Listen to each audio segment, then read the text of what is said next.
શાનાપાલ વિસ્તારમાં એક પ્રેમ પ્રકરણમાં યુવતીના નારાજ પરિવારજોને પ્રેમી યુવકની માતાનું અપહરણ કરીને લઈ ગયા બાદ તેણીને ઢોર માર મારી તેના ગુપ્તાંગના ભાગે ઈજા પહોંચાડી હતી. આ ઘટનાના સીસીટીવી ફૂટેજ પણ સામે આવ્યા છે.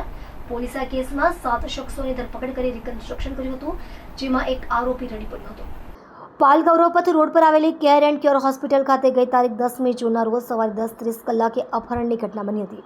અહીં હોસ્પિટલમાં નર્સ તરીકે નોકરી કરતી સુમિત્રા રાયાણીનું અંદાજે 25 જેટલા પુરુષ અને મહિલાની ટોળકી દ્વારા બળજબરીપૂર્વક અપહરણ કરાયું હતું. આ ઘટના સીસીટીવી કેમેરામાં કેદ થઈ ગઈ છે, જેમાં દેખાય છે કે ટોળકી હોસ્પિટલમાં બળજબરીપૂર્વક ધસી ગઈ હતી. સુમિત્રા રાયાણી સાથે ધક્કામુક્કી કરી માર મારી તેને જબરદસ્તી કારમાં બેસાડી રાંદેર તરફ અપહરણ કરીને લઈ ગયા હતા. રાંદેર પહોંચ્યા બાદ સુમિત્રા રાયાણીને અપહરણકારોએ માર માર્યો હતો. તેમના ગુપ્ત ભાગે પણ ગંભીર ઇજા પહોંચાડી હતી. સુમિત્રા રાયાણીના અપહરણ પાછળ તેમના દીકરાનો પ્રેમ સંબંધ કારણભૂત હોવાનું બહાર આવ્યું છે.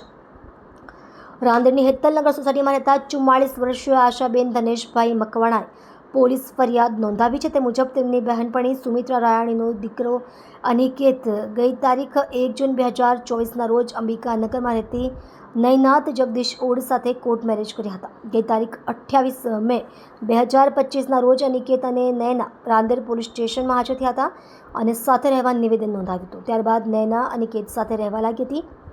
તે વાતની અદાવત રાખી નૈનાના પરિવારે સુમિત્રા રાયાણી પર જીવલેણ હુમલો કર્યો છે. પોલીસે આ કેસમાં 7 આરોપીઓની ધરપકડ કરી છે.